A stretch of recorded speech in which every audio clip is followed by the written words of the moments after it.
ഇന്നത്തെ ചിന്തയ്ക്കായിട്ട് ഞാൻ എടുത്തിരിക്കുന്ന വേദഭാഗം 2-3 വാക്യങ്ങൾ ഞാൻ എടുത്തിട്ടുണ്ട്. 1 കൊരിന്ത്യർ 16-ാം അധ്യായത്തിന്റെ 13-ാം വാക്യം.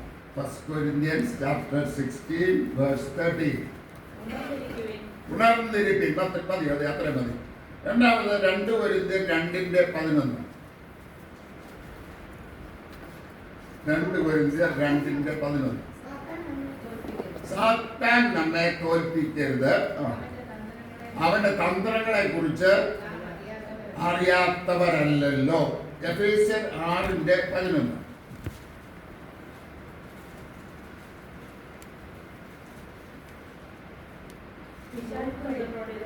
പിശാചിന്റെ തന്ത്രങ്ങളോട് എതിർത്ത് നിൽപ്പാൻ കഴിയേണ്ടതിന് ദൈവത്തിന്റെ സർവായുധ വർഗം ധരിച്ചുകൊള്ളുക. പ്രാർത്ഥിക്കാം.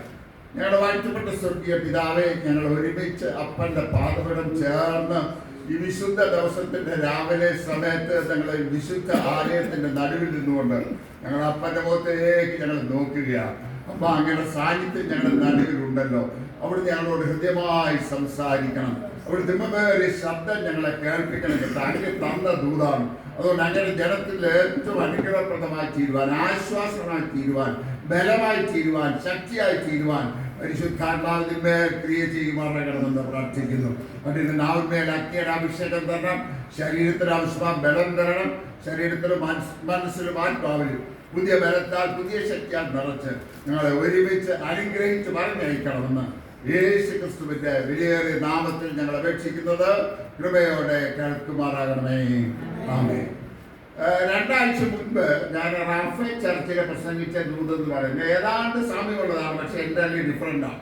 അവിടെയും ഞാൻ എടുത്ത വാക്ക് ഉണർന്നിരിപ്പി എന്നുള്ള വാക്കാണ്. വെളിപാട് പുസ്തകം 3-ാം അധ്യായത്തിൽ നമ്മൾ വായിക്കുന്നുണ്ട്, ഉണർന്നിരിപ്പി. അതുകൊണ്ട് ഉണർന്നിരിക്കേണ്ടതായിട്ടുള്ള ചില കാര്യങ്ങളെ കുറിച്ച്, പാപത്തിന്റെ വടിയിൽ ഉറങ്ങുന്നതാകുന്ന ചില സാഹചര്യങ്ങളെ കുറിച്ചാണ് ഞാൻ അവിടെ പ്രസംഗിച്ചത്. അതുകൊണ്ട് ഇവിടെ ദൂത് വന്നുള്ള സമയത്ത് കർത്താവിനോട് പറഞ്ഞ അതേ വാക്ക് വേറൊരു വാക്ക്, അതേപോലെയുള്ള വേറെ വാക്ക് എടുക്കാൻ എന്നോട് ഉണർന്നിരിക്കും. B alert. നമ്മൾ ഉണർന്നിരിക്കണം. എന്തിനാണ് നമ്മൾ ഉണർന്നിരിക്കേണ്ടത് എന്നുള്ളതിനെ കുറിച്ച് ആദ്യമായി ചിന്തിക്കാനാണ് ഞാൻ ആഗ്രഹിക്കുക. ഒന്ന്, വചനം വ്യക്തമായി നമ്മളോട് പറയുന്നു, പിശാച അലറുന്ന സിംഹം എന്ന പോലെ ആരെ വിഴുങ്ങേണ്ടു എന്ന് അറിയാതെ ചുറ്റിത്തിരിഞ്ഞു നടക്കുകയാണ്. 1 പത്രോസ് 5:8 ഒന്ന് വായിക്കാണ്ട്. 1 പത്രോസ് 5:8.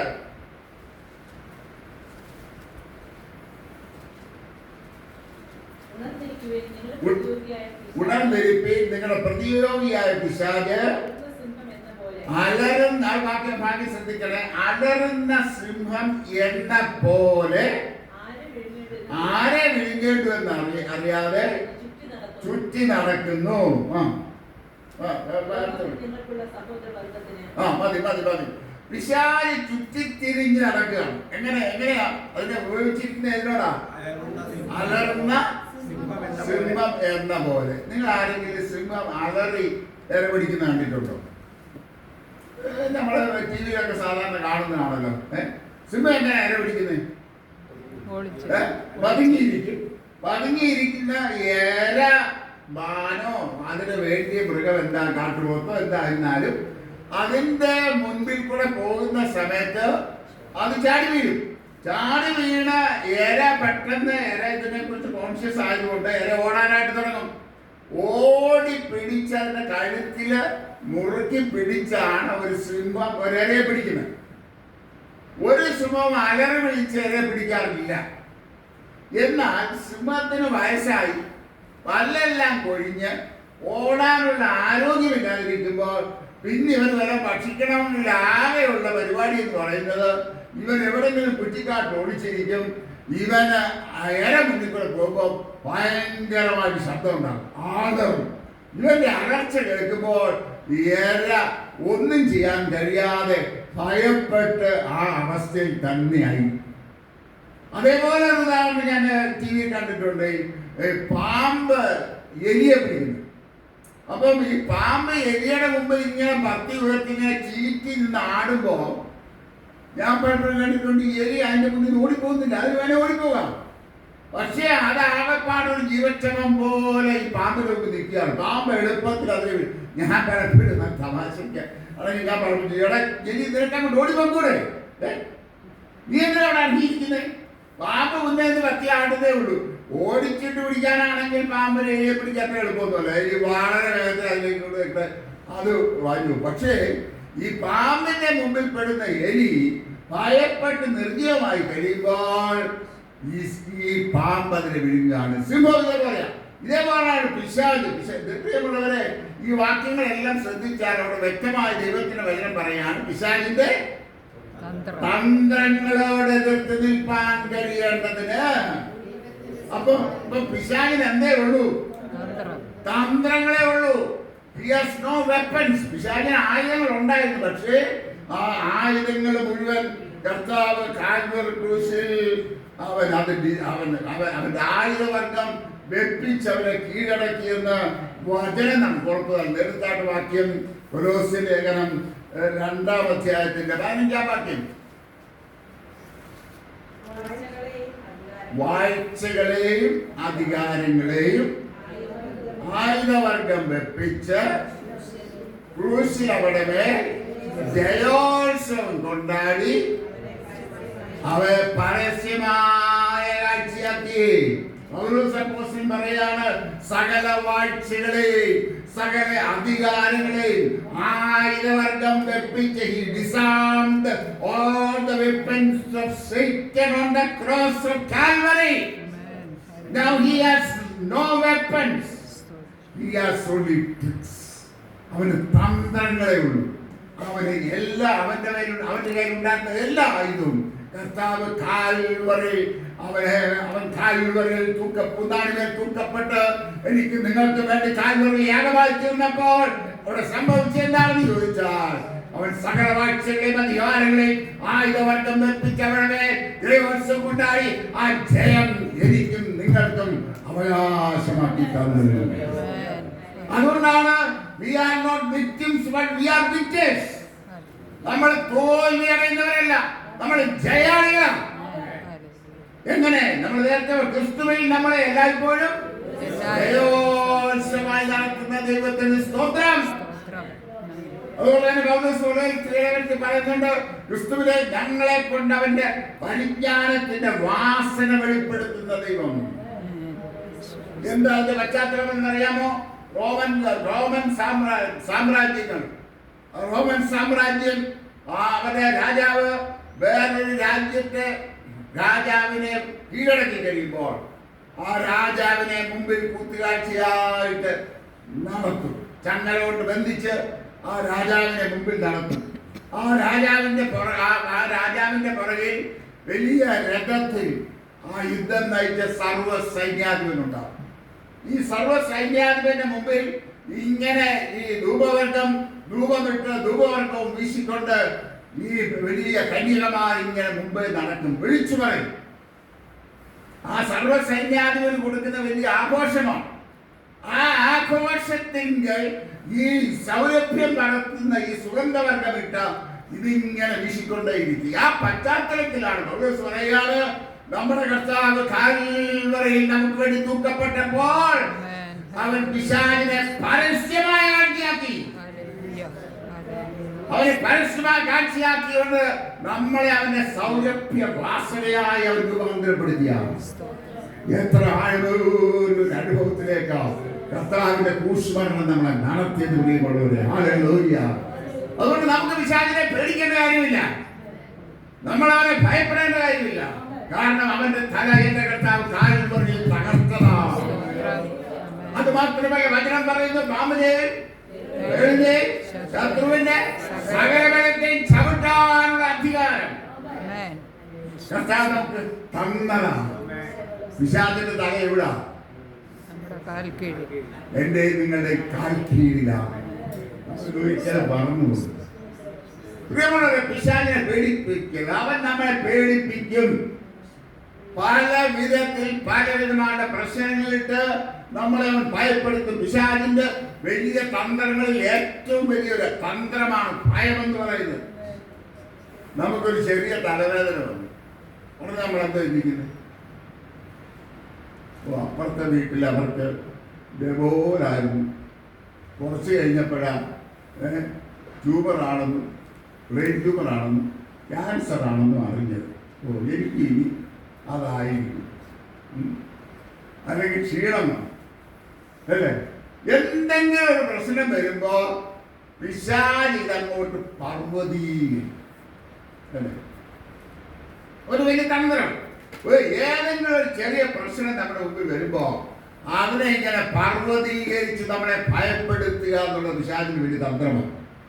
വേദപുസ്തകത്തിൽ തന്നെ നമ്മൾ കാണുന്നുണ്ട്, ഒരു സമയത്ത് കർത്താവ് ശിഷ്യന്മാര് കൂടെ പടകില് പോകുന്ന സമയത്ത് മത്തായിയുടെ സുവിശേഷത്തിൽ മത്തായി 16:26 എടുത്ത്,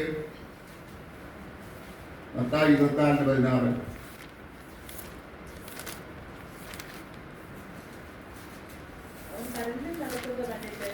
അവൻ കടലിന്മേൽ നടക്കുന്നത് കണ്ടിട്ട് ശിഷ്യന്മാർ ഭ്രമിച്ചു. അടുത്ത വാക്യം ഒന്ന് ശ്രദ്ധിച്ചേ. നോക്കണേ, അതൊരു പൂരമെന്നവർ പേടിച്ച് നിലവിളിച്ചു. അപ്പൊ ആകപ്പാടെ പടക് മുങ്ങാൻ തുടങ്ങുക, കാറ്റും തിരമാലകളും ആഞ്ഞടിക്കുക. ശിഷ്യന്മാരാകെ ഭയപ്പെട്ടപ്പോൾ നമ്മുടെ വാഴ്ത്തപ്പെട്ട കർത്താവ് വരുന്നത് കണ്ടപ്പോൾ പോലും അതെന്തോ തോന്നി, വിശാലികൾ. കർത്താവ് വന്നപ്പോ ഒരു ഭൂതമാണെന്ന് ശിഷ്യന്മാർ, സാധാരണക്കാരല്ല, ശിഷ്യന്മാർ കൂടെ 3.5 വർഷമായിട്ട് നടക്കുന്ന ശിഷ്യന്മാർ പോലും ഈ ഭയപ്പെട്ട ഒരു സാഹചര്യത്തിൽ വാഴ്ത്തപ്പെട്ട കർത്താവ് അവിടെ ഇറങ്ങി വന്നപ്പോ പോലും അത് ഭൂതമാണെന്ന് വിചാരിച്ചു. മത്തായി നേരത്തെ പറഞ്ഞു അവരെപ്പോഴും നമ്മളോട് കൂടെ ഉണ്ടെന്ന്. പക്ഷെ നമ്മളോട് കൂടെ ഉള്ള ദൈവത്തെ ഒന്ന് തിരിച്ചറിയണ്ടേ? നമ്മൾ ദൈവ സാന്നിധ്യം തിരിച്ചറിയാൻ പറ്റണ്ടേ? ദൈവ സാന്നിധ്യം തിരിച്ചറിയണമെന്നുണ്ടെങ്കിൽ നമ്മൾ ഭയത്തിന്മേൽ ജയമെടുക്കണം. എങ്ങനെ ഭയത്തിന്മേൽ ജയമെടുക്കാൻ കഴിയുന്നത്? എന്റെ കർത്താവ് അറിയാതെ എന്റെ തലയിൽ ഒരു രോമം പോലും നേരത്തെ വീഴത്തില്ല. അതിനുണ്ടോ? ഉണ്ട്. ഞാൻ എടുക്കുന്നില്ല, വാക്കി എടുക്കുന്നില്ല. നമ്മുടെ തലയിലെ രോമം പോലും വേണ്ടിയിരിക്കുക, ഒന്നുപോലും അവൻ അറിയാതെ നിലത്ത് വീഴുന്നില്ല എന്ന് പറഞ്ഞാൽ അത് അങ്ങനെ തന്നെയാ. അപ്പോൾ നിലത്ത് വീഴാൻ അവൻ അനുവദിക്കുന്നെങ്കിൽ അതിന് വലിയ പദ്ധതിയുണ്ട്. അത് ബിയോണ്ട് അവർ ഇമാജിനേഷൻ, നമ്മുടെ ചിന്തയ്ക്കും അപ്പുറമായിട്ട് വലിയ പദ്ധതികൾ ദൈവത്തിലുണ്ട് പ്രിയമുള്ളവർ. അതുകൊണ്ടാണ് വചനം പറയുന്നത്, നിങ്ങളുടെ വിചാരങ്ങൾ എന്റെ വിചാരങ്ങളല്ല. ആകാശം ഭൂമിക്ക് മീതെ വേർതിരിക്കുന്നത് പോലെ എന്റെ വിചാരങ്ങൾ നിങ്ങളുടെ വിചാരങ്ങളിലും എന്റെ വഴികൾ നിങ്ങളുടെ വഴികളിലും ഉന്നതമായിരിക്കുന്നു, ഉയർന്നിരിക്കുകയാണ്. Hallelujah. His plans for us far better than our imagination, beyond which we can comprehend. It is far beyond that. അതുകൊണ്ട് പ്രിയമുള്ളവരെ, എന്തും വന്നോട്ടെ, കാറ്റിങ്ങോട് മാഞ്ഞടിച്ചോട്ടെ, നിരാശകൾ വന്നോട്ടെ, ഭാരങ്ങൾ വന്നോട്ടെ, പ്രയാസങ്ങൾ വന്നോട്ടെ, ഭയപ്പെടരുത്. അതുകൊണ്ടാണ് ദാനിയേലിന്റെ പുസ്തകം നമ്മൾ വായിക്കുന്നു, ദൈവത്തെ അറിയുന്ന ജനം ഭയം ഉറച്ചു നിന്ന് വീര്യം പ്രവർത്തിക്കും. നമ്മൾ ഉറച്ചു നിൽക്കുന്നവരായിരിക്കണം. അതുകൊണ്ടാണ് എഫേസ്യ ലേഖനത്തിൽ നമ്മൾ വായിക്കുന്നു, സകലവും സമാപിച്ചിട്ട് ഉറച്ചു നിൽപ്പാൻ കഴിയേണ്ടതിന്. പ്രിയമുള്ളവരെ, ഈ പോർക്കളത്തിൽ ചിലപ്പോൾ നിരാശകൾ വന്നേക്കാം, തോൽവികൾ വന്നേക്കാം, പാളിച്ചകൾ വന്നേക്കാം, പിന്മാറ്റങ്ങൾ വന്നേക്കാം. നമ്മളെ ഓർമ്മിപ്പിച്ചല്ലോ, നമ്മളാര് സ്വർഗത്തിൽ നിന്ന് കെട്ടിയിറങ്ങി വന്ന മാലാഖമാരാ അല്ല. We are all human beings with flesh and blood. നമ്മളെല്ലാം ബലഹീനതകളുള്ളവരാ, കുറവുള്ളവരാ. ആർക്കും കുറവില്ലാത്തവരെന്ന്, ബലഹീനരല്ലെന്ന് പറയാൻ ലോകത്തിൽ മനുഷ്യനായി ജനിച്ച ഒരൊറ്റ വ്യക്തിക്ക് സാധ്യമല്ല. കാരണം we are all weak. നാം ബലഹീന മാത്രമെന്ന് കർത്താവ് അറിയുന്നെന്ന വചനം പറയുന്നത്. We are weak persons. കർത്താവിനത് അറിയാം. He knows it. He understands us. അവൻ നമ്മൾ ഉള്ളതുപോലെ അറിയുന്നതേ. നമ്മുടെയൊക്കെ വലിയ ബലം എന്താ? നമ്മളെ ആരും മനസ്സിലാക്കിയില്ലെങ്കിൽ നമ്മളെ മനസ്സിലാക്കുന്ന ഒരു കർത്താവ്, ഉള്ളതുപോലെ നമ്മളെ അറിയുന്ന, ഉള്ളതുപോലെ നമ്മളെ മനസ്സിലാക്കുന്ന, നമ്മുടെ ഹൃദയവേദനകൾ ഒപ്പിയെടുക്കുന്ന, നമ്മുടെ കണ്ണുനീര് കണ്ണ് തുരുത്തിയിൽ പകർന്നു വെക്കുന്ന അല്ലേ? നമ്മളെ ഒരു നാളും തള്ളിക്കളയാത്തൊരു നല്ല അപ്പൻ നമുക്കുണ്ട്. അത് മാത്രമാണോ, അവൻ തന്റെ സ്വന്തം പുത്രന്റെ ചങ്കിലെ ചോരയുടെ വിലയാണ് ഞാൻ അല്ലേ? നമ്മളെ പിശാചിന് വിട്ടുകൊടുക്കത്തില്ല. കർത്താവിന്റെ വചനം പറയുന്നു, നിങ്ങളെ തൊടുന്നവൻ എന്റെ കണ്ണിന്റെ കൃഷ്ണമണിയെ തൊടുന്നു. കണ്ണിന്റെ ദൈവത്തിന്റെ കണ്ണിന്റെ കൃഷ്ണമണിയാണ് ഞാനും നിങ്ങളും.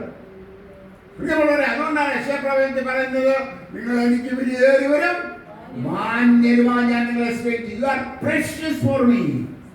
മനുഷ്യർക്ക് ചിലപ്പോൾ നമ്മളെ പുച്ഛമായിരിക്കാം, മനുഷ്യർ ചിലപ്പോൾ അംഗീകരിച്ചത് വരാം. പക്ഷെ അഖിലാണ്ടത്തിന്റെ ഇവിടെ ഞാൻ പറയുകയാണ്, ഭൂമിയെ ഭൂമകളൊക്കെ നിർമ്മിച്ചവൻ, അരാധിയാൻ ശാശ്വതമായ ദൈവമായിരിക്കുന്നവൻ, നക്ഷത്ര ഗോളങ്ങളെ അതാത് സ്ഥാനങ്ങളിൽ നിർത്തിയിരിക്കുന്നവൻ, അവിടെ എണ്ണമെടുക്കുന്നവൻ, അവരെ പേർ വിളിക്കുന്നവൻ പറയാണ്, നീ എനിക്ക് വലിയൊരു മാന്യനുമാണ്. You are so precious for me. എത്ര വലിയ വാഗ്ദത്തമാണ്. നമ്മൾ വലിയവരായ ദൈവത്തിന്റെ വലിയൊരു മക്കളാണ്. പിന്നെ നമ്മൾ ആരെ പേടിക്കണം? നിങ്ങളെ ഭയപ്പെടരുത്. പിശാച് ഏതെല്ലാം വിധത്തിൽ നമ്മളെ ക്ഷീണിപ്പിക്കാനും തളർത്താനും പ്രതികൂലങ്ങളും രോഗങ്ങളും നിരാശകളും തോൽവികളും ഒക്കെ ഇട്ട് അവൻ നമ്മളെ ഭയപ്പെടുത്താൻ നോക്കിയാൽ ഭയപ്പെടരുത്. രണ്ടാമത്തെ പിശാചിന് വലിയ ആയുധമാണ് നിരാശ. രണ്ടല്ല, ചില ദേവദാസന്മാർ പറയുന്നത് ലോകത്തിൽ ഏറ്റവും അധികം പിശാച് ശക്തമായി ഉപയോഗിക്കുന്ന ഒരു വെപ്പൺ എന്ന് പറയുന്നത് നിരാശ, ഡിപ്രഷൻ. എന്നെ കൊണ്ട ഒന്നിനും യൂസ്ലെസ്, ഞാനൊരു തോൽവിയാണ്, ഞാനൊരു പരാജയമാണ്,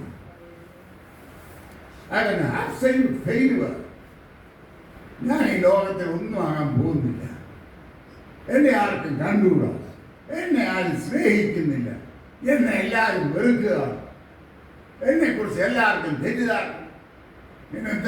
എന്തെല്ലാം ചിന്തകളാണ് പിശാചിലുണ്ട് നമ്മുടെ മുമ്പിൽ കൊണ്ടിട്ട് നമ്മളെ ഡിപ്രഷനിലേക്ക്, നിരാശയിലേക്ക് നയിക്കാൻ പിശാച് നോക്കി. നമ്മൾ എത്ര പ്രാർത്ഥിച്ചിട്ടും മറുപടി കിട്ടാതെ വരുമ്പോ നിരാശയാണോ സന്തോഷമാണോ? നിരാശയാണ് അല്ലേ? നമ്മളെല്ലാം മനുഷ്യർ നിരാശ. ഞാൻ പറഞ്ഞാൽ ഞാൻ ഈ പ്രസവിക്കുന്നത് ഞാൻ ഇത്ര ധൈര്യത്തോടൊക്കെ പ്രസവിക്കും. പലപ്പോഴും വേദന കൊണ്ട് അതിവേദന എടുക്കുമ്പോൾ ഞാൻ പലപ്പോഴും ചേട്ടേ ഇന്നലെ തീയിരിക്കുന്ന നല്ല സൗഖ്യം തോന്നുക. സൗഖ്യമുള്ള ദിവസം തമ്പുരാന്റെ മഹത്വത്തിനായിട്ട് ഞാൻ പറയാം, 3/4 മണിക്കൂർ 1 മണിക്കൂർ സുഖമായിട്ട് ഞാൻ ആത്മാവിൽ തന്നെ പാടി ആരാധിക്കും. പക്ഷെ അതേ സമയത്ത് കണ്ണിന് വേദനയുള്ള ദിവസം എന്നെ കൊണ്ട് ഒന്നും നടക്കുന്നില്ല. മാസത്തിൽ 2 ഞായറാഴ്ച എനിക്ക് ആരാധനയ്ക്ക് പോകാൻ പറ്റുന്നുള്ളൂ. അത് തന്നെ ഈ ആരാധനയ്ക്ക് പോകാൻ പറ്റാത്ത ദിവസങ്ങളിൽ എനിക്ക് പലവിടത്തിൽ ഇരിക്കുമ്പോൾ വല്ലാത്ത ശ്വാസം മുട്ടലാവും. ഇങ്ങനെയൊക്കെയുള്ള സാഹചര്യങ്ങളിൽ കൂടെ എത്ര പ്രാർത്ഥിച്ചിട്ടും വിടുതലില്ലാതെ ഇങ്ങനെ മുമ്പോട്ട് പോകുമ്പോൾ പലപ്പോഴും നിരാശ ഹൃദയത്തിലേക്ക് കടന്നു വരാനാണ് ശ്രമിക്കുക. അപ്പോഴൊക്കെ വചനമാണ് ദൈവം എന്നെ ഉറപ്പിക്കുന്നത്. നമുക്ക് ഉറയ്ക്കാനുള്ളത് മാറ്റമില്ലാത്ത ദൈവത്തിന്റെ വചനമാണ്.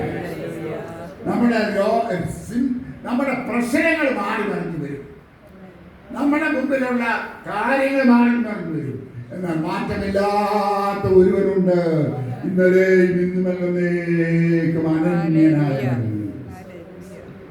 നാം അവിശ്വസ്തരായി തീർന്നാലും അവൻ വിശ്വസ്തരായി തന്നെ പാർക്കുന്നു. തന്റെ സ്വഭാവം ധരിപ്പാൻ അവന് കഴിയില്ലല്ലോ.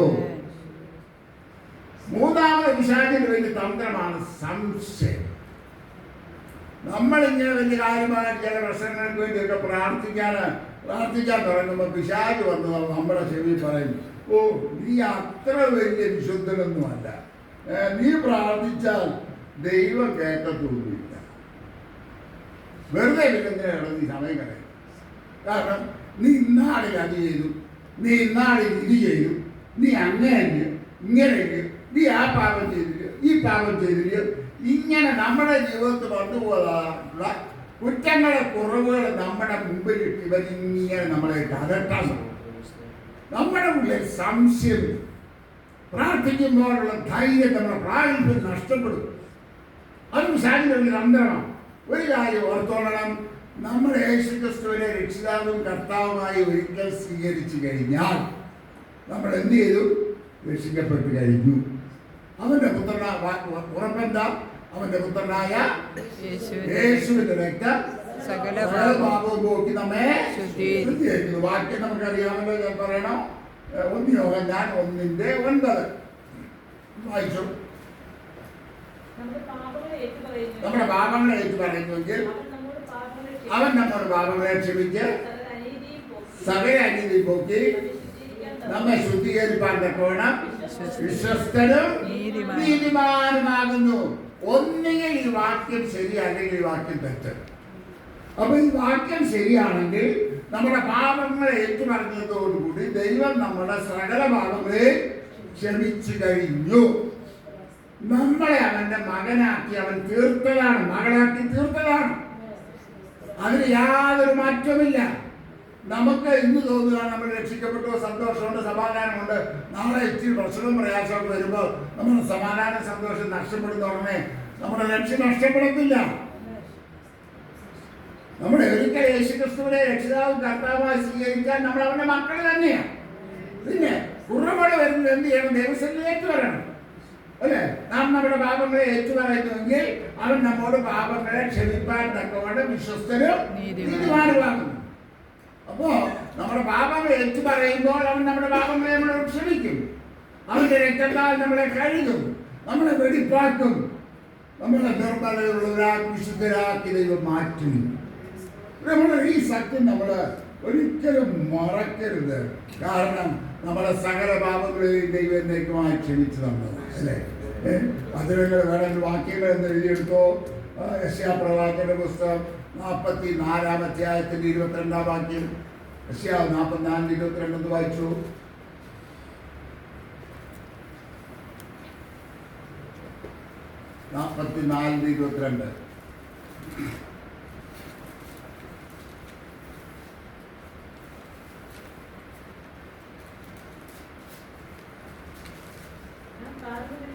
ഞാൻ കാർമുകിലിനെ പോലെ നിന്റെ ലംഘനങ്ങളെ മേഘത്തെ പോലെ നിന്റെ പാപങ്ങളെ മായ്ച്ചു കളയും. I will blot out your sins. എന്താ ഈ മായ്ച്ചു കളയുന്നത്? എങ്ങനെ? ബോർഡിൽ ഒരു അധ്യാപകൻ കണക്കെഴുതി കഴിഞ്ഞ് എല്ലാവരും കോപ്പി ചെയ്ത് കഴിയുമ്പോൾ അധ്യാപകൻ എന്ത് ചെയ്യും? ഡസ്റ്ററുണ്ട്, മായ്ച്ചു. അപ്പൊ ആ കണക്ക് നേരത്തെ എവിടെ ഉണ്ടായിരുന്നു? ശ്രദ്ധിക്കണേ, കണക്ക് എവിടെ ഉണ്ടായിരുന്നു? ബോർഡിലുണ്ടായിരുന്നു. ഇപ്പോഴുണ്ടോ? എന്ത് ചെയ്തു? ഡസ്റ്ററോട് മായ്ച്ചു. അപ്പൊ മായ്ച്ചു കളയാൻ പിന്നെ ആ കണക്ക് അവിടെ ഉണ്ടോ? അപ്പം ദൈവം നമ്മുടെ പാപങ്ങളെ മായ്ച്ചു കളയെന്ന് പറഞ്ഞാൽ പിന്നെ ആ പാപം പിന്നെ അവിടെ ഉണ്ടോ? ഇനി ഒരു വാക്യം കൊണ്ട് 1-2 വാക്യങ്ങളൂടെ വായിക്കാം. യെശയ്യാപ്രവാചകന്റെ പുസ്തകം 43:25.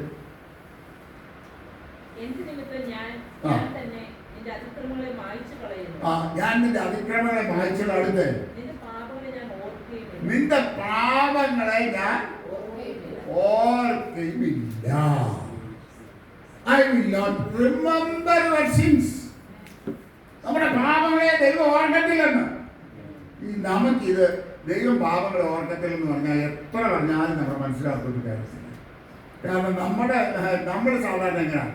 നമ്മുടെ കുഞ്ഞുങ്ങൾ എന്തെങ്കിലും ഒരു കുരുത്തക്കേട് വേണം, ആദ്യം നമ്മൾ എന്താ പറയും? പോട്ടെ, ഇതിനോട് തൽക്കാലം ക്ഷമിച്ചിരിക്കും. അടുത്ത പ്രാവശ്യം അത് തന്നെ കാണിക്കാൻ ആദ്യം നമ്മൾ എന്താ പറയും? കഴിഞ്ഞ പ്രാവശ്യം നീ ചെയ്തത് അന്നേ നല്ല 2 പെട തന്നിരുന്നെങ്കിൽ നീ വീണ്ടും ഇത് ചെയ്യത്തില്ല. അപ്പൊ നമ്മുടെ മനസ്സിൽ പിന്നെ എന്താ കിടപ്പുണ്ട്? പഴുത് കിടപ്പുണ്ട്. നമ്മളെ മറന്നിട്ടില്ല, തൽക്കാലം ക്ഷമിച്ചെന്നേ ഉള്ളൂ. നമ്മളെങ്ങനെ?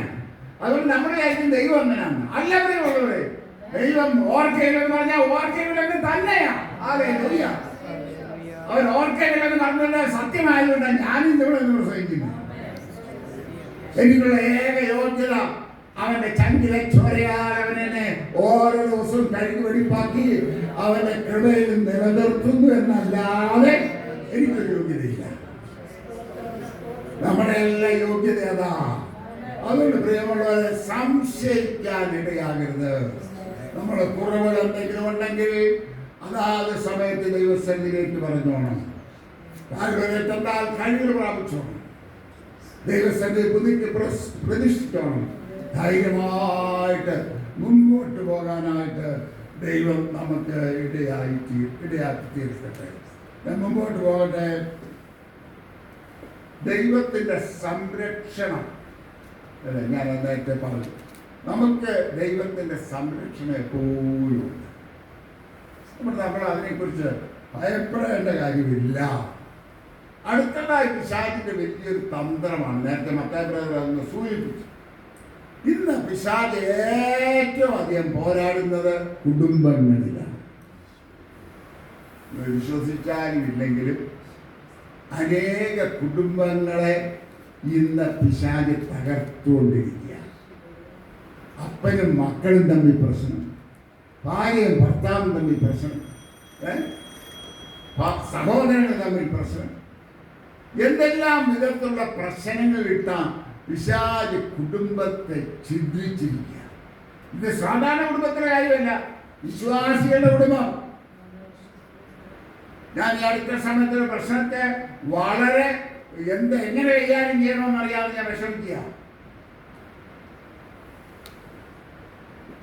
പാരമ്പര്യ സഭയിൽ നിന്ന് രക്ഷിക്കപ്പെട്ട് സ്നാനപ്പെട്ട് വേർപെട്ട് ഒരു വേർപാട് അനുഷ്ഠിക്കുന്ന സഭയിലെ നിരന്തരമായി സഭ ആരാധനയിൽ പങ്കെടുത്ത് എല്ലാ കൂട്ടായ്മയ്ക്കും ബൈബിൾ സ്റ്റഡിക്കും പോയിക്കൊണ്ടിരുന്ന ഒരു ഭവനം, ആ ഭവനം ഇന്നാകെ ചിന്ത ഭിന്നമായി,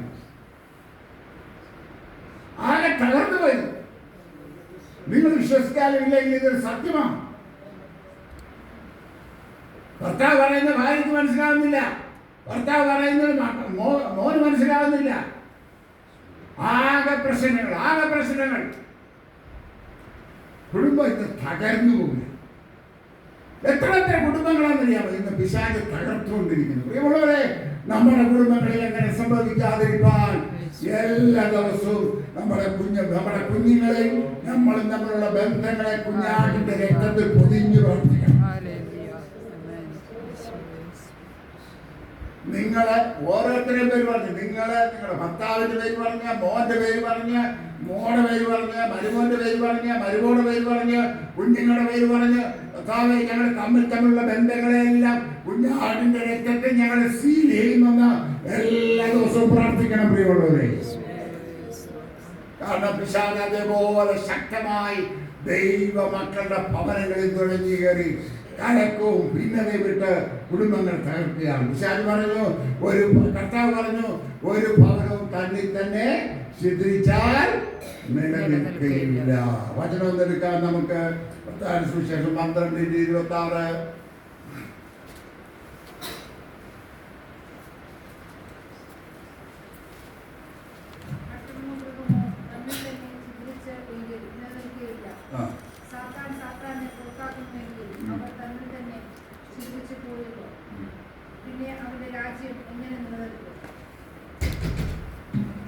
കുടുംബം തന്നിൽ തന്നെ ചിന്തിച്ചാൽ അതൊരു നാളെ നിലനിൽക്കത്തില്ല. തമ്മിൽ കുടുംബ ബന്ധങ്ങൾ ചിന്തിക്കപ്പെടാത്തില്ല. വളരെ പ്രാർത്ഥന വേണം. ഇത് ചെറിയ കാര്യങ്ങൾ ഞാൻ പറയുന്നത് വളരെ ഗൗരവത്തോടെ നിങ്ങളെ വിഷയം ഏറ്റെടുക്കണം. ചെറിയ അഭിപ്രായ വ്യത്യാസങ്ങൾ വരും. തമ്മിൽ അഭിപ്രായ വ്യത്യാസമില്ലാത്ത ഏതെങ്കിലും കുടുംബം എന്താ പറയുന്നത്? ശരി, ഒരിക്കലും അഭിപ്രായ വ്യത്യാസം ഉണ്ടാകില്ലേ? ഉണ്ടോ? പത്തായിരം ധൈര്യമായിട്ട് അവരെ ഒന്നും വിളിക്കാറില്ല. അതുകൊണ്ട് ഞാൻ എപ്പോഴും ഭാവം പിടിച്ച് അനുനെയും ഒക്കെ അറ്റാച്ച് ചെയ്യാറുണ്ട്. അതുകൊണ്ടാണ് ഞാനൊന്ന് അറ്റാച്ച് മാറ്റി പിടിച്ചു. തമ്മിൽ അഭിപ്രായ ഭിന്നത എപ്പോ ഏത് കുടുംബത്തിലുണ്ടാവും. ഉണ്ടോ ബാബു? ഇല്ലേ? ഉണ്ട്. ഞങ്ങളുടെ കുടുംബത്തിലുണ്ട്, എൻ്റെ വീട്ടിലുണ്ട്. അഭിപ്രായ വ്യത്യാസം അഭിപ്രായം ഉള്ളിടത്തുണ്ടാവും. അഭിപ്രായ വ്യത്യാസം ഉണ്ടാകും, സ്വാഭാവികം. അഭിപ്രായം ഇല്ലെങ്കിൽ അഭിപ്രായ വ്യത്യാസമില്ല. ഞാനൊരു കഥ കേട്ടിട്ടുണ്ട്. ഒരു ഭാര്യയും ഭർത്താവും 50 വർഷമായിട്ട് ഒരിക്കൽ പോലും വഴക്ക് കൂടിയിട്ടില്ലാത്ത ദമ്പതികൾക്ക് സമ്മാനം കൊടുക്കും.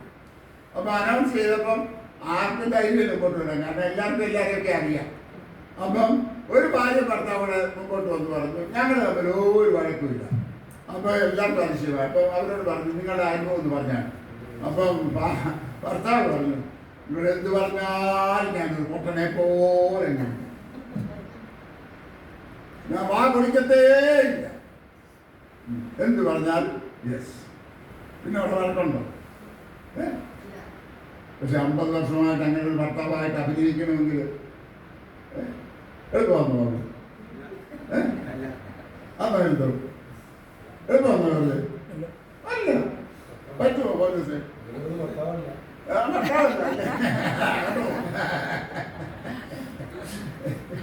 അപ്പൊ അഭിപ്രായമുള്ളിടത്ത് അഭിപ്രായ വ്യത്യാസം ഉണ്ടാകും, അത് സ്വാഭാവികമാണ്. പക്ഷേ കോപിച്ചാൽ നിങ്ങൾ പാപം ചെയ്യരുത്. സൂര്യൻ അസ്തമിക്കുവോളം കോപം വെച്ചുകൊണ്ടിരിക്കരുത്.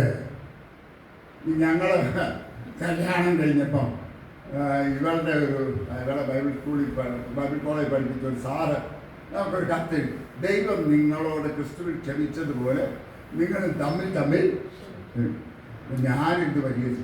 ഇവിടെ അങ്ങനെ വലിയ ആവേശത്തിൽ രക്ഷിക്കപ്പെട്ടവണ്ണാണ് ഞാൻ, രക്ഷിക്കപ്പെട്ടതിൻ്റെ ഘട്ടത്തുള്ളതൊക്കെ പറഞ്ഞ് ഒത്തിരി വീട്ടിൽ ആടി കൂടി 1 വർഷത്തോളം ഒത്തിരി കഷ്ടപ്പെട്ട് ത്യാഗം സഹിച്ചൊക്കെയാണ് ഞങ്ങൾ തമ്മിലുള്ള കല്യാണം. അപ്പോൾ അതുകൊണ്ട് വലിയ അഭിപ്രായ വ്യത്യാസം വരാനാണ്. പക്ഷെ കല്യാണം കഴിഞ്ഞ് ആദ്യത്തെ രാത്രി തന്നെ അടികൂടി. ആദ്യത്തെ രാത്രിയല്ല, 3ാമത്തെ രാത്രി. ഞാനിന്ന് ഒരിടത്ത് പ്രസംഗിച്ചപ്പം അവിടെ ഇരുന്നുകൊണ്ട് എന്നെക്കാൾ 1 വയസ്സോട് മൂത്തുള്ള ഒരാൾ പറഞ്ഞു, സാറ് 3ാമത്തെ ദിവസം എല്ലാം അടികൂടിയുള്ളൂ, ഞങ്ങൾ ആദ്യത്തെ ദിവസം തന്നെ അടികൂടി. അപ്പൊ അഭിപ്രായ വ്യത്യാസങ്ങളും ചെറിയ ചെറിയ ഭിന്നതകളും പ്രയാസങ്ങളും ഒക്കെ കുടുംബജീവിതത്തിൽ ഉണ്ടാകും. അതില്ലാൻ ആരും വിചാരിക്കും. ദൈവം നമ്പരാൻ നമ്മൾ ഒരിക്കലും ഇങ്ങനെ വാട്ടർ ടൈറ്റ് കമ്പാർട്ട്മെന്റിലാക്കി ഒരു പ്രശ്നമില്ലാതെ ഒരു പ്രയാസമില്ലാതെ ഒന്നും നടത്താമെന്നൊന്നും ദൈവമായിട്ട് വാഗ്ദത്തമില്ല. ലോകത്തിൽ നിങ്ങൾക്ക് കഷ്ടമുണ്ട് എങ്കിലും ധൈര്യപ്പെടുവേ, ഞാൻ ലോകത്തെ ജയിച്ചിരിക്കുന്നു. അല്ലേ? ഒരുപാട് സഹിക്കുന്നവരുടെ കർത്താവ് വിശ്വസിച്ച് കഴിഞ്ഞാൽ പിന്നെ എന്നും സമാധാനം, സന്തോഷം, ഒരു രോഗമില്ല, ദുഃഖമില്ല, പ്രയാസമില്ല. എന്ത് പ്രാർത്ഥിച്ചാലും വിടുതൽ, ചോദിക്കുന്നതെല്ലാം കിട്ടും. നിങ്ങൾക്ക് 10 കോടി വേണോ, പിടിച്ചോ. പിന്നെ എന്തെല്ലാം കേൾക്കണമെന്ന് വാസ്തവത്തിൽ പ്രിയമുള്ളവരെ ആദ്യ കോളനി തന്നെ ഇത്രമാത്രം എന്താ വാക്ക് ഉപയോഗിക്കേണ്ടെന്ന് എനിക്കറിയത്തില്ല. തകർന്ന് തരിപ്പണമായി എന്തൊരു കഷ്ടമായി. ഒരു വാക്കേണ്ട നാവിൽ വരും, ഞാനിങ്ങനെ കടിച്ചു പിടിച്ചിരിക്കുക എന്റെ വായിക്കുന്നത് വരാതിരിക്കാൻ. കാരണം അത്രമാത്രം ആന്യ ഗോളങ്ങൾ അപകർഷം. അവനെ ആരാധിക്കുന്ന മക്കളെ ഞാൻ പറയട്ടെ, നിങ്ങൾ മറ്റുള്ളവർ കാണിക്കുന്ന പോലെ ഗോപ്രായങ്ങൾ അതിനടുത്തും ആരാധിക്കാൻ കയറുന്ന പിള്ളേർ ഇതൊരു കഷ്ടമാണ്. ഞാൻ എന്നിട്ട് പറയുന്നത് യവനക്കാരെ ആകർഷിക്കാൻ, അവരെ കൂടി ഇങ്ങോട്ട് കൊണ്ടുവരാൻ. അങ്ങനെ നിങ്ങൾ ആകർഷിക്കേണ്ടി. ബാബുച്ചെറിയ പറയുന്ന ഒരു കാര്യമുണ്ട്. ബാബുച്ചെറിയ ഇങ്ങനെ ഉള്ളത് ഒന്നിനെയും സ്റ്റേജിലോട്ട് കയറ്റത്തില്ല. അപ്പം അദ്ദേഹത്തോട് ആരാണ്ടൊക്കെ പറഞ്ഞു, അയ്യോ അവർ കർത്താവിനെ എന്തുമാത്രം ഉയർത്തുന്നതെന്നറിയാമോ? അപ്പൊ അതിൻ്റെ എടുത്ത ബാബുച്ചെറിയ പറഞ്ഞ മറുപടി, നിങ്ങളാരും കർത്താവിനെ ഉയർത്തണ്ട, അവൻ ഉയർന്നും പൊങ്ങിയും തന്നെ.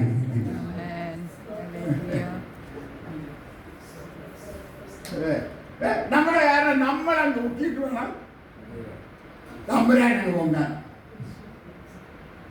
നമ്മളാരും പൊക്കേണ്ട പ്രിയമുള്ള, അവൻ ഉയർന്നും പൊങ്ങിയുള്ള സിംഹാസനത്തിൽ തന്നെ അവൻ അടുത്തുകൂടാത്ത വെളിച്ചത്തിൽ വസിക്കുന്നത്, ആർക്കും കാണാൻ കഴിയാത്തവനാണ്.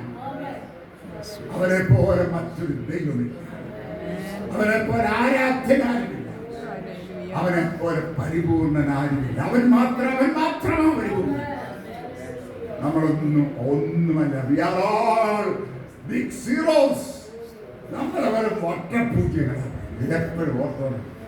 നമുക്ക് പ്രശംസിക്കാനൊന്നുമില്ല, പുകഴാനൊന്നുമില്ല, അഹങ്കരിക്കാനൊന്നുമില്ല, നിഗളിക്കാനൊന്നുമില്ല. നമുക്ക് പറയാനൊന്നേ ഉള്ളൂ, കൃപ കൃപ കൃപ എന്ന്.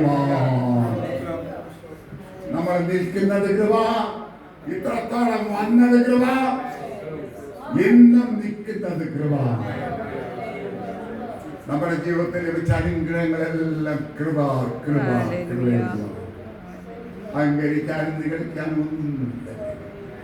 മുമ്പോട്ട് പോകട്ടെ. കുടുംബങ്ങളിൽ നമ്മൾ ഐക്യത ഏത് വില കൊടുത്ത് ഐക്യത നിലനിർത്താം. നമ്മൾ അങ്ങേയറ്റം പരിശ്രമിക്കണം. നമ്മുടെ വാക്കുകൾ സൂക്ഷിക്കണം. നമ്മുടെ വാക്കിൽ വിശുദ്ധരായിരിക്കാം, നമ്മുടെ നോട്ടത്തിൽ വിശുദ്ധരായിരിക്കാം, ചിന്തകളിൽ വിശുദ്ധരായിരിക്കാം. എല്ലാവിധത്തിലും വിശുദ്ധി പാലിപ്പാൽ നമ്മെ തന്നെ ദൈവകരങ്ങളിൽ നമുക്കൊന്ന് ഏൽപ്പിച്ചു കൊടുക്കാം. ഈ കുടുംബ ബന്ധങ്ങളിൽ നമ്മൾ ശ്രദ്ധിക്കേണ്ട ഒരു കാര്യം, അത് ഇവിടെ വലിയ പ്രസക്തിയില്ല. കാരണം കുഞ്ഞുങ്ങളെ ഇല്ല, സുഖിനും മോളമാണ്, അവരില്ലല്ലോ. ഈ കുഞ്ഞുങ്ങളെ വളർത്തുന്നതിനും എപ്പോഴും ശ്രദ്ധിക്കേണ്ട ഒരു കാര്യം, ഞാൻ മീഡിയയിൽ ഇടുന്നതുകൊണ്ടാണ് ആ കൂടച്ചേർത്ത് പറയുന്നത്.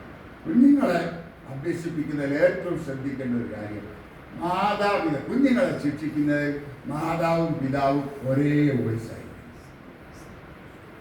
അത് അഭിപ്രായ വ്യത്യാസമില്ല. ചില ഭവനങ്ങൾ ഞാൻ കണ്ടിട്ടുണ്ട്, അപ്പനെ അടിക്കാൻ വരുമ്പോൾ പിള്ളേർ അമ്മയുടെ അടുത്തോട്ട് ഓടും. അപ്പൊ അമ്മ എന്ത് ചെയ്യും?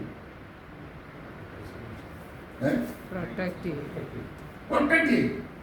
അമ്മ പറഞ്ഞിട്ട് നിങ്ങൾ എന്താണ് അവനെ അടിക്കുന്ന പാവം കൊച്ചല്ലേ, അവനെ അടിക്കണ്ട, ഓ തീർന്നു.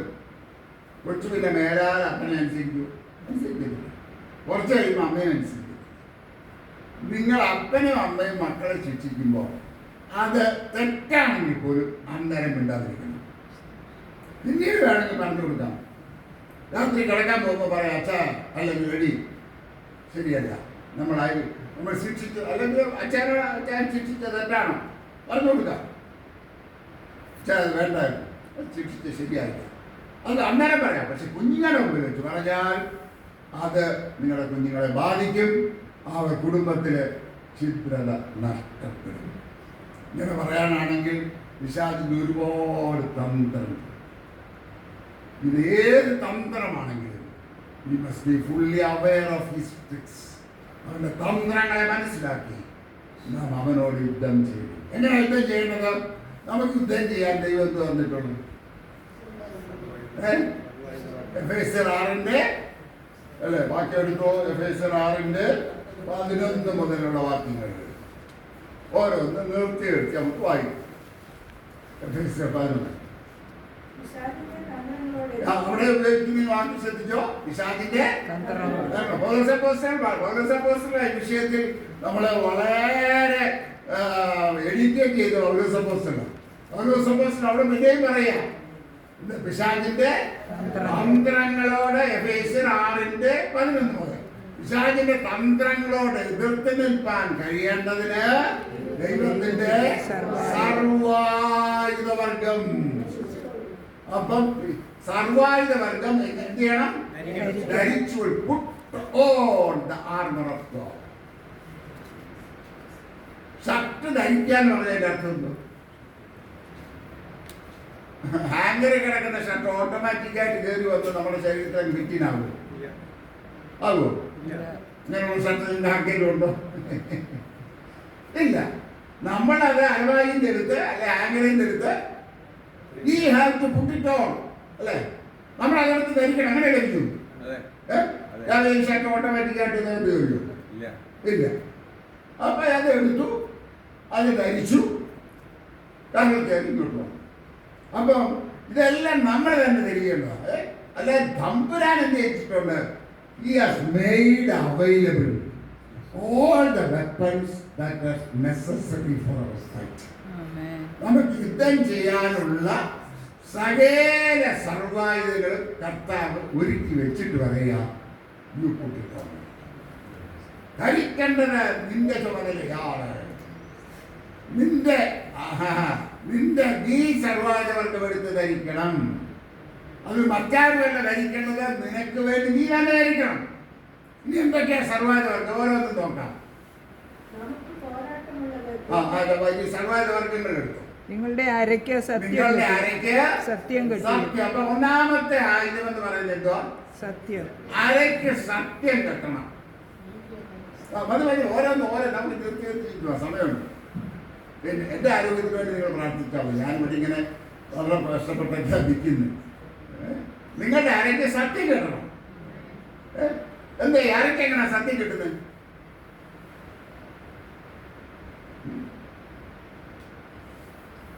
നമ്മൾ പറയുന്ന വാക്കും നമ്മുടെ ഇടപാടുകൾ എല്ലാം സത്യമായിരിക്കണം. നമ്മൾ ഒരുത്തനെ അത് കള്ളത്തരം പറഞ്ഞ് അവനെ ചതിച്ചതിന് ശേഷം പിശാചിനോട് യുദ്ധം ചെയ്യാൻ പോയിട്ട് കാര്യമില്ല പ്രിയമുള്ളവരെ. നമ്മുടെ ജീവിതത്തിൽ നമ്മുടെ വാക്കുകൾ ഉവ്വെന്ന് മാത്രമാണ്. ചെറിയതാണ്, നമുക്കെല്ലാം പറ്റുന്ന. ആരെങ്കിലും നമ്മളൊരു വഴിക്ക് പോകുമ്പോൾ ആരെങ്കിലും നമ്മളോട് ചോദിക്കുക എവിടെ പോകാം, എന്താ പറയും? വെറുതെ അങ്ങോട്ട് പോകും. അല്ലെങ്കിൽ അവിടെ എവിടെ പോകുന്നത് പറഞ്ഞാൽ എന്താ കുഴപ്പം? ഞാൻ ജോലിക്ക് പോകും, അല്ലെങ്കിൽ ഞാൻ ബാത്റൂമിൽ പോകും, അല്ലെങ്കിൽ ഞാൻ ഭക്ഷണം കഴിക്കാൻ പോകും പറഞ്ഞാൽ എന്താ കുഴപ്പം? പക്ഷെ നമ്മുടെ ഉള്ളിൽ ആദ്യം വരുന്നത് എന്തേ ഉള്ളൂ? ഈ കള്ളത്തരം വരുത്തും അല്ലേ? പ്രിയമുള്ളവരെ, നമ്മളെ കള്ളത്തരം പറഞ്ഞ് കള്ളത്തരം കാണിച്ചിട്ടും പിശാചിനോട് യുദ്ധം ചെയ്തിട്ട് ഒരു കാര്യമില്ല. നമ്മുടെ വാക്കുകൾ ഉവ്വെന്ന് മാത്രമായിരിക്കും.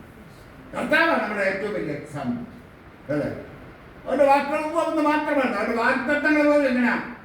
ഉവ്വെന്ന് മാത്രമാണ്. വാക്തത്വങ്ങൾ എത്ര ഉണ്ടെങ്കിലും അവയെല്ലാം ഉവ്വെന്ന് മാത്രമാണ്. അതുകൊണ്ട് നമ്മുടെ വാക്കുകൾ എപ്പോഴും സത്യം. അതുകൊണ്ടാണ് സംഘടനക്കാരൻ പറഞ്ഞത് സത്യം ചെയ്തിട്ട് ഛേദം വന്നാലും നീ ഒരു കാര്യം പറഞ്ഞാൽ അതിന് എന്ത് വില കൊടുക്കേണ്ടി വന്നാലും സത്യമായിരിക്കും. ഇത് ഈ നമ്മളെ ഈ വിഷയത്തിൽ പിശാച് ഒത്തിരി ലക്ഷ്യം. ഞാൻ ഈ സർസൈദ് കോളേജിലെ അധ്യാപകരായിരിക്കുമ്പോൾ ഞാൻ ഈ ഗവൺമെൻറ് ഡിപ്പാർട്ട്മെൻറ്റ് വർക്ക് ചെയ്യുന്നവർക്കൊക്കെ അറിയാം. ഈ പ്രോവിഡന്റ് ഫണ്ടിൽ നമ്മുടെ ശമ്പളത്തിൽ നിന്ന് നമുക്ക് ഒരു വീതം നമ്മൾ അടയ്ക്കും. മാനേജ്മെൻ്റ് ആണെന്നുണ്ടെങ്കിൽ മാനേജ്മെൻ്റ് ഒരു വീതം അടയ്ക്കും. ഇപ്പം പിന്നെ ഡയറക്റ്റ് പേയ്മെൻ്റ് ആയതുകൊണ്ട് ആ പരിപാടിയില്ല. അപ്പം നമ്മുടെ പ്രോവിഡന്റ് ഫണ്ടിൽ അടച്ച തുക അതിൻ്റെ പലിശ എല്ലാം കൂടെ നമുക്ക് കിട്ടും. നമ്മുടെ പൈസയാണ്, ഇവിടെ അടച്ച പൈസയാണ്. പക്ഷെ നമ്മൾ അടച്ച പൈസ നമ്മളതിൻ്റെ ലോൺ എടുക്കണമെങ്കിൽ എന്തെഴുതി കൊടുക്കണം? ടീച്ചർ പറഞ്ഞ ടീച്ചറായിരുന്നു ആളല്ലേ? ആൻറ്റി പറ എന്താ എഴുതണം?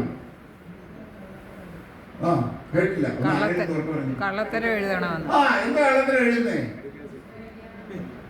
പറ. ഞാൻ പറഞ്ഞാൽ ശരിയാകത്തില്ല.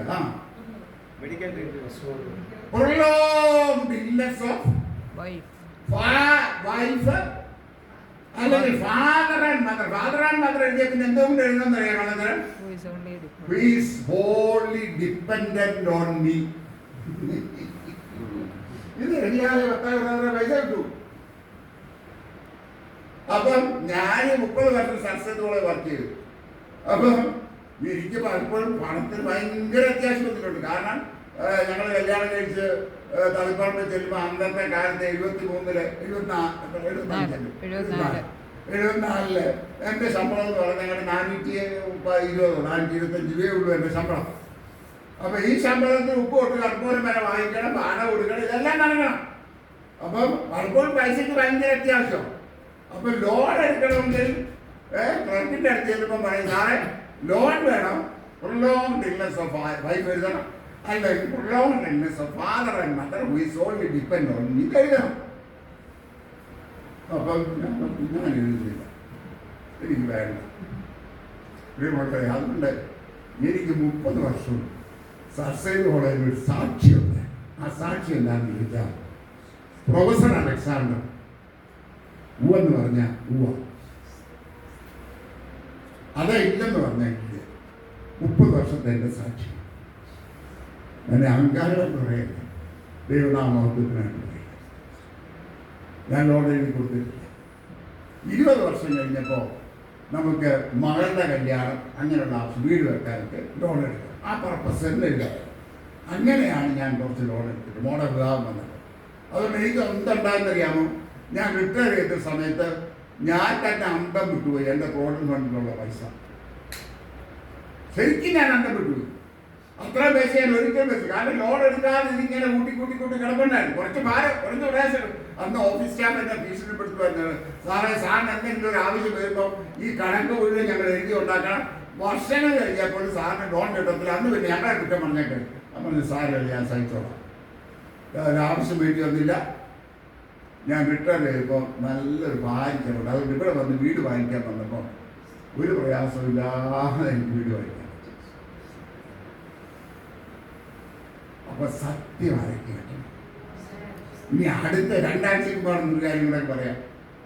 ഇതൊന്നും എന്നെ പൊക്കാനൊന്നും അല്ലേ, നമ്മൾ പ്രായോഗിക ജീവിതത്തിൽ പറയാം. 2 ആഴ്ച ഞങ്ങൾ റിസോർട്ടിൽ പോയി. ഞാനും ഭാവി മോളെ പോയിന്നുണ്ടായിരുന്നു. പിന്നെ മോൻ്റെ പിള്ളേരും ഒരു കെട്ടുവാണ്ടത്ത് പെട്ടെന്ന് പോയതുകൊണ്ട് അവരില്ലായിരുന്നു. ഇവിടെ അടുത്ത് തന്നെ ഒരു പിന്നെ കായലിൻ്റെ കരയ്ക്കുള്ള നല്ല മനോഹരമായ റിസോർട്ട്. വലിയ ഹോസ്റ്റൊന്നുമല്ല, വളരെ മനോഹരമായ റിസോർട്ടാണ്. ഒരു ഭാര്യയും ഭർത്താവും നടത്തും. 2 പേരും ടീച്ചേഴ്സാണ്. അവർ നടത്തുന്ന ഒരു അവരുടെ വീടിനോട് പുറകിലായിട്ട് തന്നെ കായലിനോട് ചേർന്ന് നടത്തുന്ന ഒരു റിസോർട്ടാണ്. അപ്പോൾ ഞങ്ങൾ 2 ദിവസം അവിടെ താമസിച്ച ഒരു ഫാമിലി വളരെ ഫ്രണ്ട്ലി ആയിരുന്നു. അവർ തന്നെ വീട്ടിൽ, കാരണം സാധാരണ അവർ രാവിലത്തെ ഫുഡ് മാത്രമേ അവർ തരാറുള്ളൂ. ബാക്കിയുള്ളത് അയൽവക്കത്തുള്ള വീട്ടിൽ നമുക്ക് എന്ത് ഫുഡ് വേണമെന്ന് വെച്ചാൽ അയൽവക്കത്തുള്ള വീടുകളിൽ ഫുഡ് തയ്യാറാക്കി അവർ കൊടുത്തു. പക്ഷെ അന്ന് ദുഃഖവെള്ളിയാഴ്ചയും ശനിയാഴ്ചയൊക്കെ ആയതുകൊണ്ട് അവർ കത്തോലിക്കരാണ് അധികം ആ ഏരിയ മുഴുവൻ. അപ്പം എന്താ സ്ഥലത്തിൽ കോതാട് ഈ ആസ്റ്റർ മെഡിസിറ്റിയുടെ അടുത്തായിട്ട് കോതാട് എന്ന് പറഞ്ഞ സ്ഥലം. അത്ര ആസ്റ്റർ മെഡിസിറ്റി വരുമ്പോൾ അപ്പം ഞങ്ങൾ എല്ലാം കഴിഞ്ഞു. അപ്പം ഞാൻ എഴുതിയ ബുക്ക് അവർക്ക് കൊടുത്തു. അതിലൊരാൾ മാർക്സിസ്റ്റ് പാർട്ടിയുടെ വലിയ ഭർത്താവ് മാർക്സിസ്റ്റ് പാർട്ടിയുടെ വലിയ ലീഡറാണ്. പക്ഷെ വളരെ ഫ്രണ്ട്ലിയായിരുന്നു. ഞാൻ വളരെ ഫ്രണ്ട്ലിയായിരുന്നു, വളരെ ഹോംലിയാണ്. എല്ലാം കഴിഞ്ഞ് കണക്കെല്ലാം സെറ്റ് ചെയ്ത് 13,600 രൂപ കൊടുക്കുന്നുണ്ട്. പക്ഷേ ഞാൻ കൂട്ടിയതും തെറ്റി, അവർക്ക് കൂട്ടിയതും തെറ്റി, അവർക്ക് കൺഫ്യൂഷനായി. ഞാൻ 12,600 രൂപ കൊടുത്തുള്ളൂ. അപ്പോൾ രാത്രി വന്ന് ഭക്ഷണം കഴിക്കാതിരുന്നപ്പോൾ എൻ്റെ മനസ്സിൽ വെച്ചിട്ട് ഞാൻ 12,600 രൂപയല്ല കൊടുത്തുള്ളൂ, 13,600 രൂപ വേണ്ടേ കൊടുക്കാൻ. അപ്പോൾ എൻ്റെ മനസ്സിൽ ഇങ്ങനെ തേട്ടെ. അപ്പോൾ എൻ്റെ മനസ്സിൽ വിചാരം പറഞ്ഞാൽ ചുമ്മാ അവർ സെറ്റിൽ ചെയ്തു. നിങ്ങളിങ്ങനെ തിരിച്ചു വന്നു. ഈ 1000 രൂപ കൊടുക്കാൻ നീ കുറേ അടക്കാൻ പോകും. എനിക്ക് വേറെ ജോലിയില്ല. അവർ ജോലിയൊന്നും ഇല്ലല്ലോ. അവർ സമ്മതിച്ചിട്ടില്ല. നീ തുറ കൊടുത്തേച്ച് പോരുന്നില്ല. പിന്നെ കൊടുക്കേണ്ട ആവശ്യം.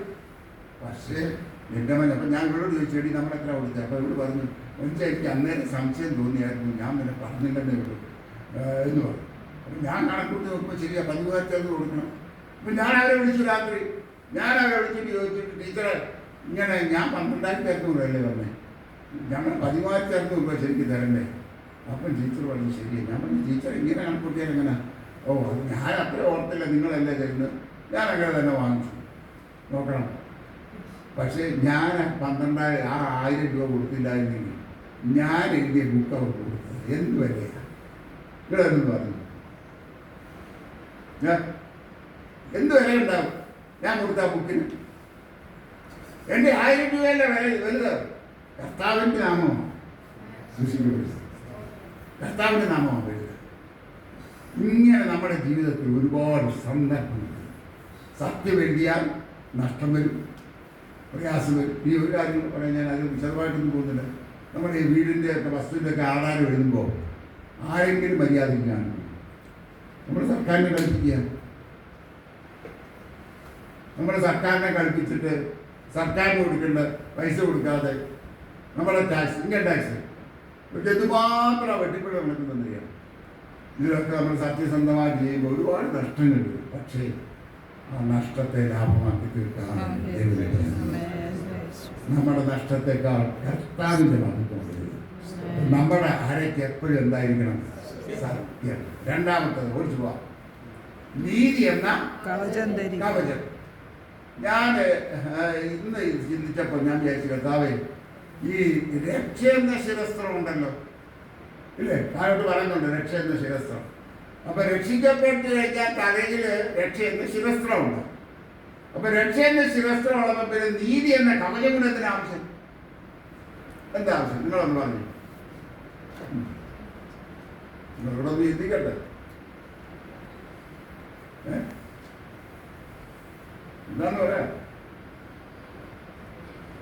പാസ്റ്ററിന്റെ ഭാര്യയെ ഞാൻ തൽക്കാലം പൊക്കുന്നില്ല.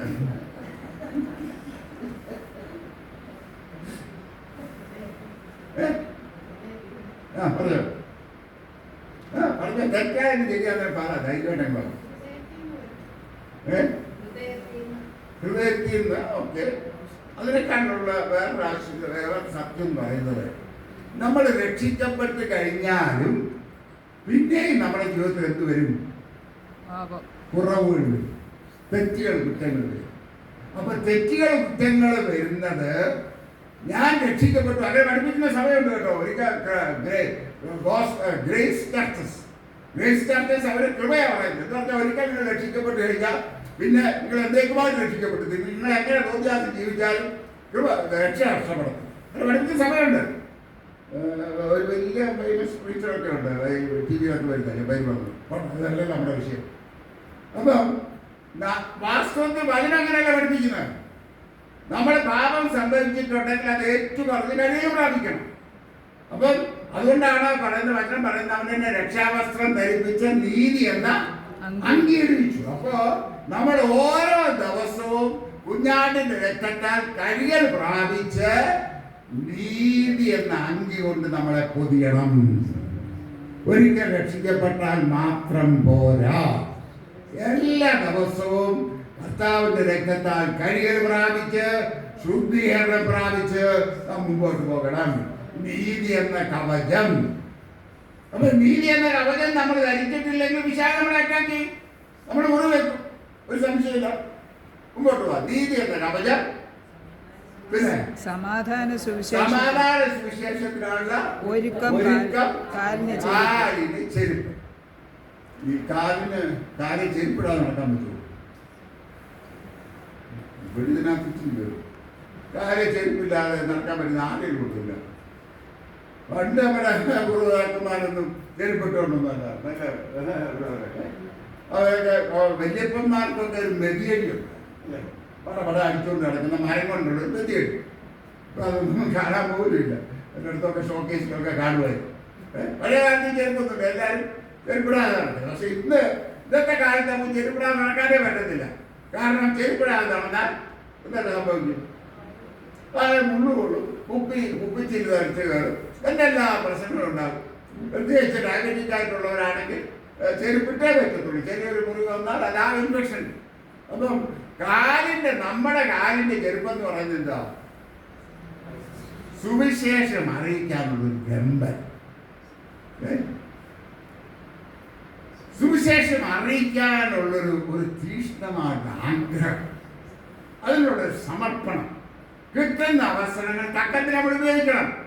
ഞാൻ എപ്പോഴും നിങ്ങളോട് പറയുന്നൊരു കാര്യമാണ്, don't wait for opportunities but try to grab opportunities. അവസരങ്ങൾക്ക് വേണ്ടി കാത്തിരിക്കുന്നവരല്ല, അവസരങ്ങളെ ചാടി പിടിക്കുന്നവരായിരിക്കണം. എവിടെ സുവിശേഷം പറയാൻ അവസരം കിട്ടിയാലും നിങ്ങൾ സുവിശേഷം പറയണം. അവർ കേട്ടാലും കേട്ടില്ലല്ലോ നമ്മുടെ വിഷയമല്ല. നമുക്ക് ഇതുപോലെ അവസരം തരിക, പരിശുദ്ധാത്മാവ് നമ്മളെ ഹേമിക്കുക. സുവിശേഷം പറയാൻ ഹേമിച്ചാൽ ആ വ്യക്തിയോട് സുവിശേഷം പറയണം. അവിടെ നമ്മുടെ മാനവും അഭിമാനവും ഒന്നും വലുതാക്കി വെച്ചുകൊണ്ടിരിക്കരുത്. സമാധാന സുവിശേഷത്തിനാണ് ഒരുക്കം നമ്മുടെ കാലിന് ചെരുപ്പ്. പിന്നെ എല്ലാറ്റിനും മീതെ ദുഷ്ടന്റെ തീയമ്പുകളെ ഒക്കെ കെടുക്കുവാൻ തക്കതായ വിശ്വാസം എന്ന അവിടെ ആ വാക്ക് ഒന്ന് ഒരു എക്സ്പ്ലനേഷൻ മുമ്പ് പറഞ്ഞിട്ടുണ്ട്. പക്ഷെ നിങ്ങൾ എത്ര പേര് ഓർക്കുന്നു എനിക്കറിയത്തില്ല. ദുഷ്ടന്റെ തീയമ്പുകൾ. അപ്പോൾ എന്താ തീയമ്പ്? സാധാരണ അമ്പെന്ന് പറഞ്ഞപ്പോൾ ഈ റോമൻ പശ്ചാത്തലത്തിലാണ് പൗലോസിലെല്ലാം പറയുന്നത്. റോമൻ പടയാളികളുടെ പ്രത്യേകത എന്ന് പറയുന്നത് അവരുടെ അമ്പ് എന്ന് പറയുന്നത് അമ്പിന്റെ നടുഭാഗം കംപ്ലീറ്റ് ഹോളോ. ഇതിനകത്ത് പെട്രോൾ പോലുള്ള സാധനം നിറച്ചിട്ടുണ്ട്. അപ്പൊ ഇത് എവിടെയെങ്കിലും ചെന്ന് കൊണ്ടാൽ ആ കൊള്ളുന്നിടത്ത് എത്തിക്കണം. അത് ആദ്യ പശ്ചാത്തലം ചെയ്തുകൊണ്ടാണ് അപ്പോസ്തലൻ പറയാണ് ദുഷ്ടന്റെ തീ അമ്പുകളെ ഒക്കെ കെടുക്കുവാൻ തക്കതായ വിശ്വാസം എന്ന പരിച. ഞാനത് വിശദീകരിക്കാം. അപ്പൊ ദുഷ്ടൻ തീ അമ്പുകളെ എന്ന് പറഞ്ഞാൽ ആ അമ്പ് വന്ന് ദുഷ്ടന്റെ കയ്യിൽ നിന്ന് അമ്പ് വന്ന് കൊണ്ടാൽ അത് നല്ലതുപോലെ മുറിവെത്തും. ഇത് ഞാൻ ഒരാളിനെ അങ്ങ് എടുക്കുക കേട്ടോ, നിങ്ങളെന്നോ ക്ഷമിക്കണം, ഞാനിങ്ങനെ അറിയുള്ളൂ. അറിയാതെ അനുവിൻ്റെ വായിൽ നിന്ന് ഒരു വാക്ക് ബിജുവിനെ വേദനിപ്പിക്കുന്നതാണ് വന്നത്. ബിജു അത് എളുപ്പത്തിൽ മറക്കും. സത്യം പറയാം, കേട്ടല്ലോ, മറക്കില്ല. അതെന്ത് ചെയ്യും? അതിങ്ങനെ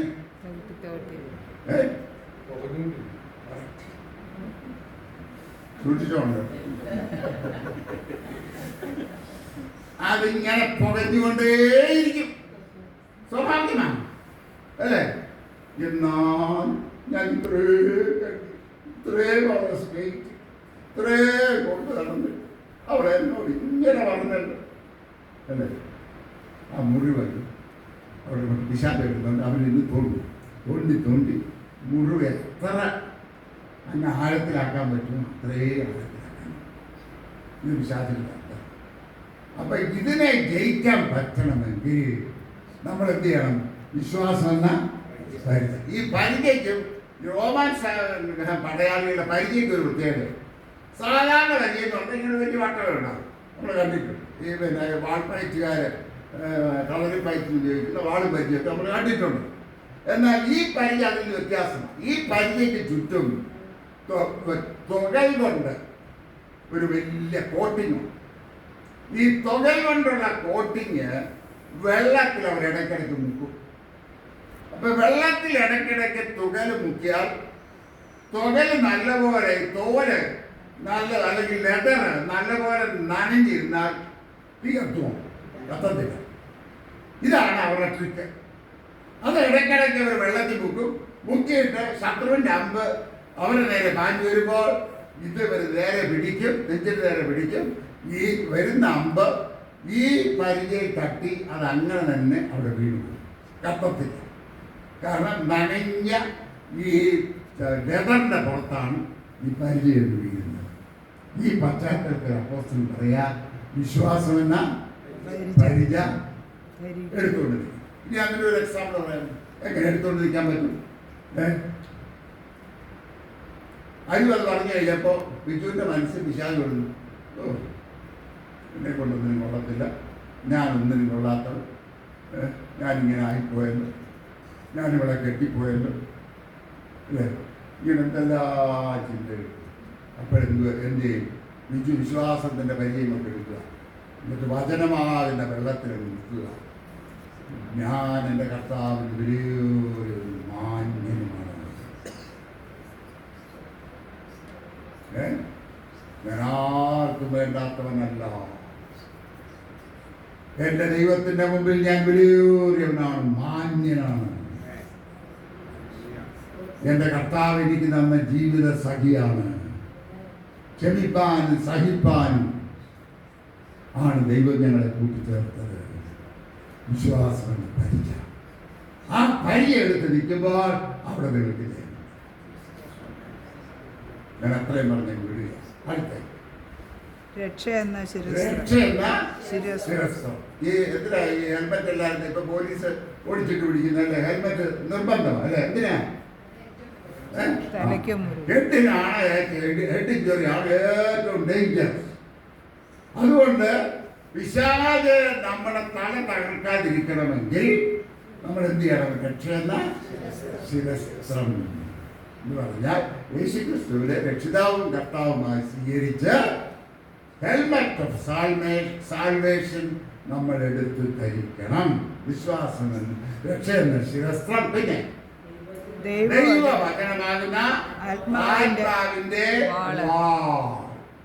നോക്കിയേ, അതുവരെ പറഞ്ഞ എല്ലാ വെപ്പൺസും എന്തിനുള്ള വെപ്പൺസാണ്? വെപ്പൺസ് ഫോർ ഡിഫൻസ് അല്ലേ? നമ്മളെ തന്നെ സംരക്ഷിക്കാനുള്ള വെപ്പണാണ്. എന്നാൽ അടുത്ത പറയാണ് വചനമെന്ന ആത്മാവിന്റെ വാൾ. നമുക്ക് ദൈവം തന്നിരിക്കുന്ന ഒരു വാളുണ്ട് പിശാചിനെ വെട്ടാൻ. ആ വാളെന്ന് പറയുന്നത് ഏതാണ്? ദൈവത്തിന്റെ വചനമാണ്. കർത്താവിനെ നോക്കിയിട്ട് 3 പരീക്ഷണങ്ങൾ കർത്താവിന് നേരെ വന്നു. ഈ 3 പരീക്ഷണം കർത്താവ് നേരിട്ട് എങ്ങനെ പോടാ പിശാച് എന്ന് പറഞ്ഞാൽ അല്ല. എന്താ പറഞ്ഞു? ഇങ്ങനെ എഴുതിയിരിക്കുന്നു. വചനം. വീണ് നമസ്കരിക്കുക ഇതൊക്കെ തരാമെന്ന് പറഞ്ഞപ്പോൾ കർത്താവ് പറഞ്ഞു, നിന്റെ ദൈവമായ കർത്താവിനെ മാത്രമേ നമസ്കരിക്കാവൂ, ആരാധിക്കാവൂ എന്നും കൂടെ എഴുതിയിരിക്കുന്നു. പിശാച് പറഞ്ഞ തന്ത്രശാലിയ വചനം തന്നെ അവർ കോട്ട് ചെയ്തത്. അതുകൊണ്ട് വചനം കോട്ട് ചെയ്ത് വന്നപ്പോൾ വചനം കൊണ്ട് തന്നെ പിശാചിനെ എതിർത്തു. അപ്പോൾ അങ്ങനെയാണെങ്കിൽ പിശാചിനോട് എതിർത്ത് നിൽക്കണമെങ്കിൽ നമുക്ക് എന്താ അറിയണം? ദൈവവചനം അറിയണം. അതുകൊണ്ടാണ് നമ്മൾ പറയുന്നത് വചനം നമ്മളെ ഹൃദയസ്ഥമാക്കണം. ഇങ്ങനെ പ്രസംഗം കേട്ടേച്ച് ശരിയാണെന്ന് പറഞ്ഞ് വീട്ടിൽ പോവുക അല്ല, എല്ലാ ദിവസവും ദൈവത്തിന്റെ വചനം നമ്മൾ പഠിക്കുന്നവരായി മാറണം. വചനം നമ്മുടെ ഹൃദയത്തിൽ ആഴത്തിൽ എഴുതണം. വചനം കൊണ്ട് നമ്മുടെ മെമ്മറി ബോക്സ് അങ്ങ് നിറയ്ക്കണം. ഞാൻ എപ്പോഴും പറയും, വചനത്തിന്റെ വലിയ പ്രത്യേകത എന്ന് പറയുന്നത് ഈ വചനം നമ്മുടെ ഉള്ളിൽ കിടന്നാൽ ഒരു കമ്പ്യൂട്ടറും വേണ്ട, ഒരു മൗസും വേണ്ട, ആവശ്യം വരുമ്പോൾ ഓട്ടോമാറ്റിക്കായിട്ട് വചനം നമ്മുടെ മെമ്മറി ചിപ്പിലേക്ക് വരും. ഈ വചനം നിങ്ങളൊന്ന് പരീക്ഷിച്ച് നോക്കി. ഈ വചനം ഞങ്ങളുടെ ഈ ബൈബിളില്ല, അത് ഞാനത് ഉയർത്തിപ്പിടിക്കുമെന്ന് പറഞ്ഞത്. ഈ ബൈബിളിലെ വചനങ്ങൾ എത്ര ജീവനും ചൈതന്യമുള്ളതാണ്, എത്ര വാസ്തവം. ഓരോ സമയത്ത് തക്ക വചനം ദൈവം നിങ്ങളുടെ മെമ്മറിക്ക്, നിങ്ങൾ ഒന്നും ചെയ്യണ്ട, ഓട്ടോമാറ്റിക്കായിട്ട് നിങ്ങളുടെ മനസ്സിലേക്ക്, നിങ്ങളുടെ ഹൃദയത്തിന്റെ ആഴങ്ങളിലേക്ക് ആ വചനം പരിശുദ്ധാത്മാവിനെ കാണിക്കും. അനുഭവം എന്റെ ജീവിതത്തിലെ അനുഭവം എത്ര അനുഭവങ്ങൾ പറയാനുണ്ട്. വ്യക്തമായ ദൈവത്തിന്റെ പരിശുദ്ധാത്മാവ് വചനം നമ്മളെ ഓർമ്മപ്പെടുത്തും. അത് നമ്മളെ ധൈര്യപ്പെടുത്തും, അത് നമ്മളെ ബലപ്പെടുത്തും, അത് നമ്മളെ ഉറച്ചു നിർത്തുമാണ്. അങ്ങനെയാണെങ്കിൽ പിശാച് എത്ര തന്ത്രപരമായി പോരാടിയാലും അവൻ ജയിക്കത്തില്ല. അതുകൊണ്ടാണ് വചനം പറയുന്നത്, സകലവും സമാപിച്ചിട്ട് ഉറച്ചു നിൽക്കാൻ കഴിയേണ്ടതിന്. ഇടയ്ക്ക് തോൽവികൾ വന്നേക്കാം, ഇടയ്ക്ക് നിരാശകൾ വന്നേക്കാം, പാളിച്ചകൾ വന്നേക്കാം, പാപത്തിൽ വീണുപോയേക്കാം. പക്ഷേ എല്ലാം കഴിഞ്ഞ് നിത്യതയിലേക്ക് നാം ചേർക്കപ്പെടുന്നതിന് മുമ്പ് കൃപയോട് അവന്റെ കൃപയിൽ തന്നെ, പ്രത്യാശയിൽ തന്നെ നിത്യതയിലേക്ക് നമുക്ക് ചേർക്കപ്പെടാൻ ഒരു കാര്യം കൂടെ പറഞ്ഞാൽ വാക്കുകൾ അവസാനിപ്പിക്കുന്നത്. നമ്മൾ ഉണർന്നിരിക്കേണ്ട ഏറ്റവും വലിയ അത്യാവശ്യം പറയുന്നത് കർത്താവിന്റെ വരവ് ഏറ്റവും എടുത്തിരിക്കുന്നു അല്ലേ? നോക്കിയേ, ഏഷ്യയിലോട്ട് നോക്കിയേ, ഇസ്രായേലിലോട്ട് നോക്കിയേ, ഇറാനിലോട്ട് നോക്കിക്കേ, സംഭവങ്ങളൊക്കെ അതിവേഗത്തിൽ നമ്മളെ വിളിച്ചറിയിക്കുക. നമ്മുടെ കർത്താവിന്റെ വരവ് ഏറ്റവും അടുത്തിരിക്കുന്നു. അതുകൊണ്ട് തലപൊക്കി ഉണർന്നും ജാഗരിച്ച് നമുക്കിരിക്കാം. കർത്താവ് എപ്പം വന്നാലും എടുക്കപ്പെടുന്ന വിശുദ്ധന്മാരുടെ കൂട്ടത്തിൽ നമ്മൾ എടുക്കപ്പെടത്തക്കപ്പെടണം. നമ്മളെ തന്നെ വിശുദ്ധി സൂക്ഷിക്കാം. ഓരോ ദിവസവും നമ്മുടെ കുറവുകളേക്ക് പറഞ്ഞ് രക്തത്താൽ കഴികൾ പ്രാപിച്ച് ദൈവത്തിന്റെ സർവായുധ വർഗം ധരിച്ച് കർത്താവിന് വേണ്ടി നമുക്ക് ഉറച്ചു നിൽക്കാം. അതിന് ദൈവത്തിന്റെ പരിശുദ്ധാത്മാവ് നമ്മെ ഓരോരുത്തരെയും സഹായിക്കുമാറാകട്ടെ. ആമേൻ.